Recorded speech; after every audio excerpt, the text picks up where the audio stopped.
IT पर आते हैं सर। आईटी में इस समय अच्छी खासी जो है वो गिरावट दिखाई दे रही है, क्योंकि हम तेजी की बात कर रहे थे आईटी में पिछले कुछ समय से। एक सेकेंड के लिए जब आज चार्ट देखा, मैंने भी बाजार में देखा आईटी सेक्टर को, तो मुझे लगा कि ये बहुत ज्यादा तेजी से नीचे आ गए हैं, बहुत ज्यादा करेक्शन हो गया है। वजह बहुत अलग अलग रिपोर्ट्स में अलग अलग आई है। कहीं पर करेक्शन बताया जा रहा है, कहीं पे कॉस्पी में जो तेजी आई है उसका असर दिखाया जा रहा है, एआई ड्रिवन स्टॉक्स में जो तेजी आने लगी है एकदम से, उसका असर यहाँ पे दिखाई दे रहा है।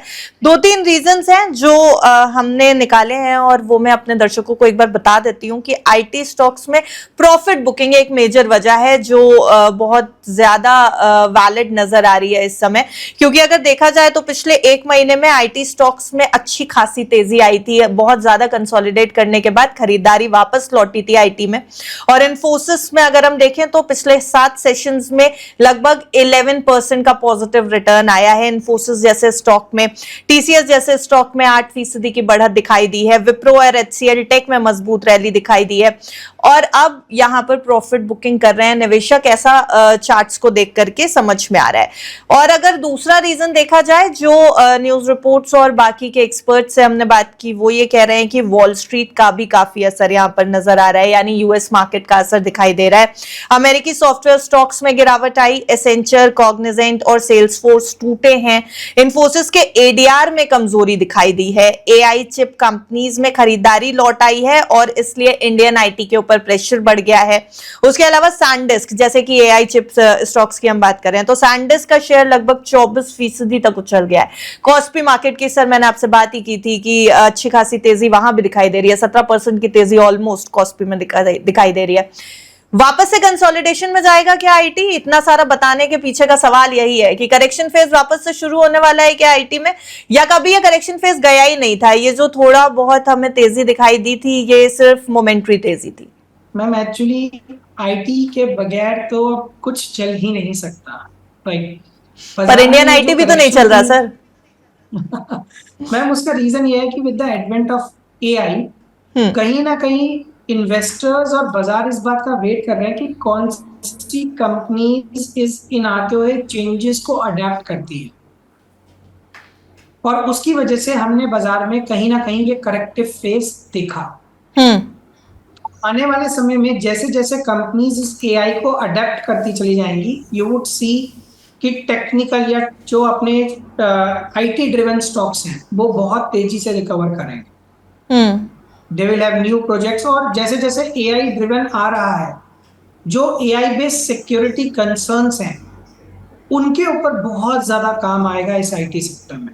मतलब द सिक्योरिटी कंस्ट्रेंट्स, ये सब चीजें जो cloud security, data security, AI hmm. जिन थ्रेट्स को लेकर आ रहा है अपने साथ, जिसकी वजह हम्म। से हैकिंग बढ़ जाएगी या हैकिंग अटेम्प्ट्स इंक्रीज होंगे, और कहीं ना कहीं उनकी सेफ्टी, साइबर सिक्योरिटी बहुत ज्यादा इंपॉर्टेंट हो जाएगी, जहां ये आईटी कंपनीज बहुत बड़ा रोल प्ले करेंगी। ओके। तो आईटी जो करेक्शन हुआ, that was a healthy correction, it was a needed correction. Hmm. Now it's time to put your legs into the IT sector. यानी कि अब खरीदारी का समय है आईटी सेक्टर में, यहां से खरीदारी की जा सकती है।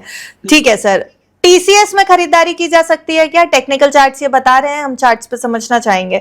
गिरावट मैम है। देखिए, टीसीएस से बेटर मैं आज आप लोगों को एक हिडन स्टॉक यहीं पे रेकमेंड करना चाहूंगा। जी। इसे आप अपने दर्शकों को रेकमेंड करें, that is Tata technologies limited. Okay. ये बहुत स्ट्रॉन्ग कंपनी है, फंडामेंटली भी बहुत ज्यादा स्ट्रॉन्ग है। हम्म। एक बार अगर आप चार्ट्स पे गौर करेंगे ना, this stock has actually fallen from the top heights. Hmm. 1400 के आसपास से गिरता हुआ ये स्टॉक एक बॉटम आउट लेकर आया है 500 का, और ये अपना कप एंड सॉसर पूरा कर रहा है। हम्म।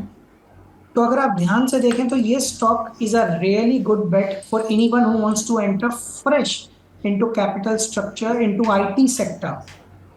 और आप एक बहुत छोटा सा स्टॉप लॉस 680 का मेंटेन करते हुए इस काउंटर को परचेज कर सकते हैं, हम्म।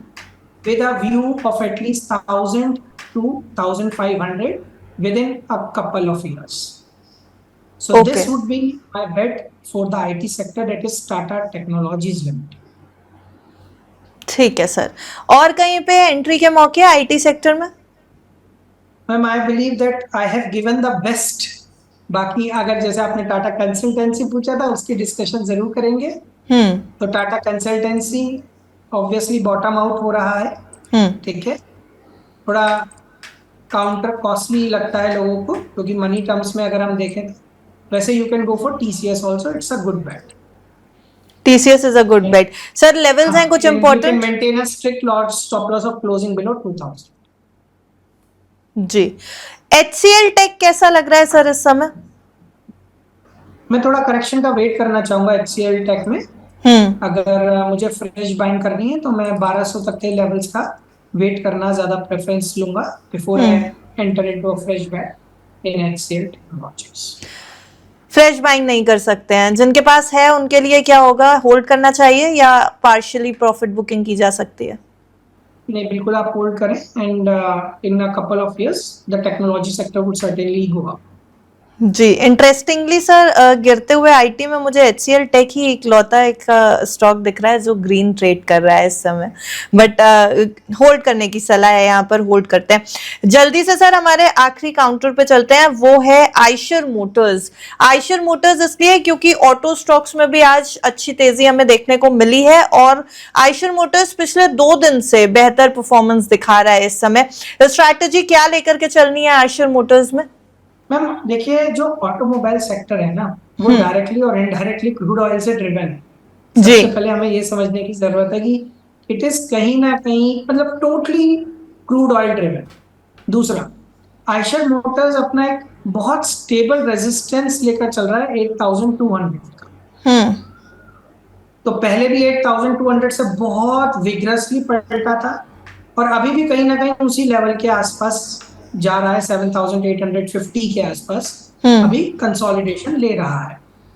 तो मैं एशर मोटर्स को वेट एंड वॉच की सलाह देना चाहूंगा। Let it show what is it is about to do.